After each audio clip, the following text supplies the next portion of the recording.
₹6,000 કરોડનો કૌભાંડી ભાજપનો કાર્યકર ભૂપેન્દ્રસિંહ ઝાલા ગાયબ થયા। ભાજપના ભૂપેન્દ્રસિંહ ઝાલાની બીઝેડ ફાઇનાન્શિયલ સર્વિસીસ દ્વારા 36% વ્યાજ અને ગોવા ફરવાની લાલચો આપી 6,000 કરોડની છેતરપિંડી કરવામાં આવી હોવાનો ઘટસ્ફોટ થયો છે।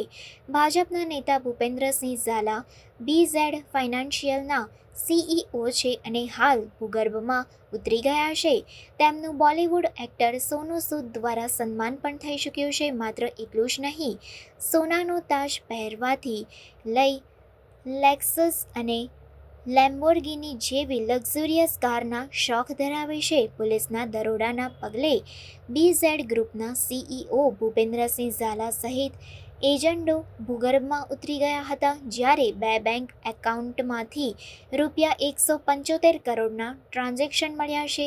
CID ક્રાઇમના અધિકારીઓનું કહેવું છે કે થોડા સમય પહેલાં અમને એક નનામી અરજી મળી હતી, જેમાં બીઝેડ ફાઇનાન્શિયલ સર્વિસ અને બીઝેડ ગ્રુપના CEO ભૂપેન્દ્રસિંહ પરબતસિંહ ઝાલાએ ગુજરાત તેમજ રાજસ્થાનમાં ઓફિસો શરૂ કરી હતી, જ્યાં એજન્ટોની ચેઇન ગોઠવીને રોકાણકારોને ફિક્સ ડિપોઝિટ 3 વર્ષમાં ડબલ કરી આપવાનું કહીને તેમજ રોકાણ પર માસિક 3% વ્યાજ આપવાની લાલચ આપીને રોકાણ કરાવવામાં આવ્યું હતું।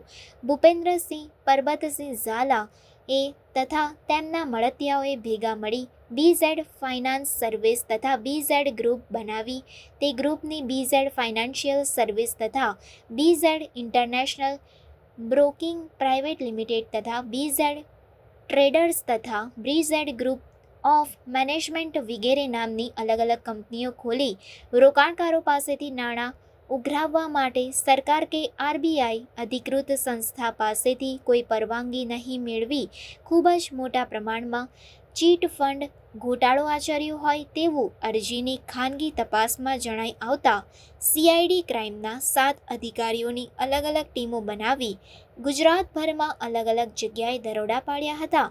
CID ક્રાઇમની ટીમ ગ્રોમોર શૈક્ષણિક કેમ્પસ પહોંચી અને તપાસ હાથ ધરવામાં આવી હતી।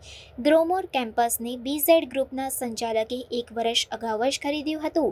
સોદો થયા મુજબ પૈસા નહીં ચૂકવાતા કેમ્પસ પર મૂળ માલિકોએ કબજો પરત કર્યો હતો। જો કે કેમ્પસના કેટલાક હિસ્સાનો વપરાશ ભૂપેન્દ્ર ઝાલા કરતો હોય તપાસ હાથ ધરાઈ હતી। તપાસના અંતે વધુ ખુલાસા થવાની સંભાવના સેવાઈ રહી છે। ગ્રોમોર કોલેજ તથા શાળાના પ્રિન્સિપાલ સહિતના વહીવટી સ્ટાફને હાજર રખાયો હતો। સ્ટાફની હાજરીમાં જ કોલેજ, શાળા, હોસ્ટેલ સહિત વહીવટી ઓફિસમાં મહત્વના દસ્તાવેજો અને અન્ય શંકાસ્પદ વસ્તુઓ મળવાની આશંકાએ સર્ચ હાથ ધરાયું હતું। આર્થિક ગુના નિવારણ શાખા CID ક્રાઇમમાં મળેલ માહિતી આધારે લગભગ 1 મહિનાથી અલગ અલગ જગ્યાએ સર્વેલન્સ ગોઠવવામાં આવેલ હતા। એ આધારે ગઈકાલે ગાંધીનગર,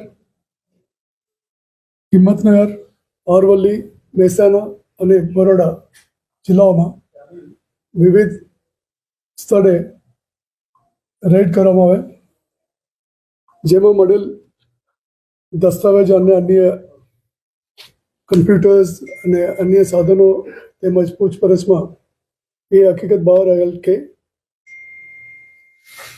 BP